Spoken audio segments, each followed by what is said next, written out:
آپ اپنے درویشوں کے ساتھ انا ساگر کے مقام پر تشریف لے گئے۔ چنانچہ سار بانوں نے جب شام کے وقت وہاں اونٹوں کو وہاں لا کر بٹھایا تو بیٹھ گئے، مگر جب صبح کے وقت ان کو وہاں سے اٹھنے کے لیے کہا تو کوئی اونٹ بھی نہ اٹھ سکا۔ یہ غریب نواز کی پہلی کرامت ہے۔ ہر چند کوشش کی مگر کامیابی نہ ہوئی۔ آخرکار انہوں نے سارا قصہ راجا کو سنایا۔ راجا نے کہا اگر تم چاہتے ہو کہ اونٹ کھڑے ہو جائیں تو خواجہ سے معافی مانگ لو۔ چنانچہ شتر بانوں نے آپ کی خدمت میں حاضر ہو کر معافی طلب کی۔ آپ نے فرمایا جاؤ اونٹ کھڑے ہو گئے ہیں۔ جب ساربان واپس آئے تو کیا دیکھتے ہیں کہ واقعی سارے اونٹ کھڑے ہوئے ہیں۔ سبحان اللہ، یہ غریب نواز کی کرامت آپ نے سنی۔ اب سنتے ہیں انشاءاللہ تعالی آنا ساگر کا وہ بہت ہی پیارا واقعہ۔ اجمیر شریف میں جب حضرت خواجہ غریب نواز نے انا ساگر کے کنارے ڈیرا لگایا، انا ساگر کے اس تالاب کے چاروں طرف ہندوؤں کے بہت سے مندر تھے۔ خواجہ صاحب کے غلاموں اور عقیدت مندوں نے اس تالاب میں سے پانی لینا چاہا اور ہندوؤں نے انہیں وہاں سے پانی نہ لینے دیا، دھکے دے کر گھاٹ سے اتار دیا۔ غلاموں نے حضرت خواجہ غریب نواز رحمۃ اللہ علیہ کے حضور آ کر سارا واقعہ عرض کیا۔ آپ نے ایک مرید کو اپنا لوٹا عطا کیا اور فرمایا کہ اس میں انا ساگر سے پانی بھر لاؤ۔ چنانچہ جب اس مرید نے اس تالاب سے اس میں پانی ڈالا تو سارا پانی اس مٹی کے لوٹے میں جذب ہو گیا، یہاں تک کہ اتنے بڑا تالاب کا پانی ایک چھوٹے سے کوزے میں سما جاتا ہے اور سارا تالاب خشک ہو گیا۔ سارا تالاب خشک ہوتے ہی پورے اجمیر میں تہلکہ مچ گیا۔ بروایت و دیگر اجمیر کے تمام کنویں اور تالاب بھی خشک ہو گئے اور شہر میں کوہرام مچ گیا۔ بالآخر شہر کے معززین حضرات خواجہ بے کساں کی بارگاہ عالیہ میں حاضر ہوئے اور عرض کرنے لگے اے خواجہ غریب نواز، تو تو غریبوں کا نوازتا ہے۔ پانی کے نہ ملنے سے پورے شہر میں مخلوق خدا تڑپ رہی ہے، مر جائے گی۔ آپ سے عرض ہے کہ آپ کرم فرمائیں اور ہماری غلطی معاف فرمائیں اور پانی کو جاری فرما دیں۔ آپ نے فرمایا پانی ہم جاری کرتے ہیں مگر آج کے بعد ہمارے کسی ساتھی پر کوئی زیادتی نہ کی جائے۔ پھر آپ نے اپنے مرید سے فرمایا کہ جاؤ یہ لوٹا لے جاؤ اور اسی تالاب میں پانی ڈال دو۔ پورے تالاب کے اندر جیسے ہی پانی لوٹے کا ڈالا گیا پورا تالاب ویسے ہی بھر جاتا ہے۔ سبحان اللہ، یہ تھی غریب نواز کی ایک اور کرامت۔ اب لاسٹ میں آپ کو بتاتا ہوں جوگی جے پال جو جادوگر تھا نا، کیسے اس نے ظلم اٹھائے۔ آئیے یہ کرامت اور غریب نواز کی میں سنا کر انشاءاللہ تعالی واقعے کو یہیں پر ختم کروں گا۔ جوگی جے پال کا اسلام قبول کرنا خواجہ خواجگان حضرت خواجہ غریب نواز کی تبلیغ سعید کی برکت سے اجمیر شریف میں 400 لا الہ الا اللہ محمد 400 یعنی ہر طرف لا الہ الا اللہ محمد رسول اللہ کی صدائیں بلند ہونے لگیں۔ کفر کے کھنڈرات اسلام کے گلشن میں تبدیل ہونا شروع ہو گئے کہ کفر و شرک ضلالت کے اندھیروں میں اسلام کی شمع روشن ہونے لگی۔ پرتھوی راج جو وہاں کا راجا تھا وہ ان حالات میں بڑا پریشان ہوا کہ اگر یہی عالم رہا تو وہ دن دور نہیں کہ یہاں اس درویش باصفا کا ہی سکہ چلے گا، ہمیں یہاں کون پوچھے گا۔ راجا پرتھوی راج نے آپ کے کمالات و تصرفات و کرامات کو بھی سنا تھا مگر اس کی کوتاہ نظر اس تاجدار ولایت کو حقیقت کو نہ سمجھ سکی جس نے خیال کیا یہ درویش جادو کے زور سے لوگوں کو اپنے قریب کیے جا رہا ہے، صنم خانوں سے نکال کر لا الہ الا اللہ محمد رسول اللہ کا درس دے رہا ہے۔ اس نے فیصلہ کیا کہ اس درویش کو زیر کرنے کا صرف ایک طریقہ ہو سکتا ہے کہ ملک کے نامور جادوگر جے پال جوگی کو بلایا جائے، وہ اپنے ساحرانہ کمال سے اس درویش کو زیر کر کے چنانچہ پرتھوی راج نے اس نے سوچا کہ جادوگر جو جے پال جو ہے بہت خطرناک جادوگر ہے، اس کو بلایا جائے اور اس درویش سے اس کی جنگ کرائی جائے، مقابلہ کرایا جائے۔ چنانچہ پرتھوی راج نے جے پال جوگی کو اپنے دربار میں بلایا اور خواجہ غریب نواز کی حالت سے اسے آگاہ کیا۔ جے پال جوگی نے جب تمام قصہ سنا تو وہ بہت آگ بگولا ہو گیا، کہنا راجہ صاحب آپ میرے اوپر چھوڑ دو، اس درویش کو اس فقیر کو میں ایسا سبق سکھاؤں گا کہ وہ وہ بھاگنے پر مجبور ہو جائے گا۔ تو اپنے سینکڑوں شاگردوں کے ساتھ اجمیر شریف پہنچا۔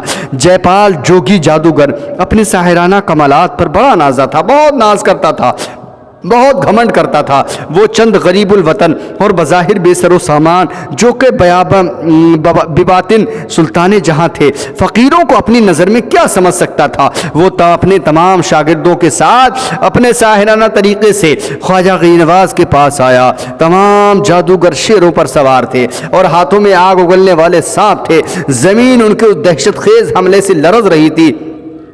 ساری فضا میں ایک ہولناک طوفان برپا تھا. یعنی وہ ایسے جادوگری دکھا رہا تھا کہ لوگ دیکھ کر بھی چونک رہے تھے، لیکن غریب نواز تھے. سنیے کیا ہوتا ہے. حضرت خواجہ معین الدین چشتی حسن سنجری اجمیری شہنشاہ ہندوستان رحمت اللہ علیہ نے جب ان ساحروں کا یہ طوفان بدتمیزی دیکھا تو اپنے اور اپنے رفقا کے گرد ایک دائرہ کھینچ دیا. آپ اور آپ کے رفقا ان ساحروں کے شر سے محفوظ و مامون رہے، اور آپ کے بعد آپ نے ان ساحروں سے فرمایا جاؤ درویشوں کو تنگ نہ کرو ورنہ بہت پچھتاؤ گے اور ہمارے سکون میں خلل نہ ڈالو.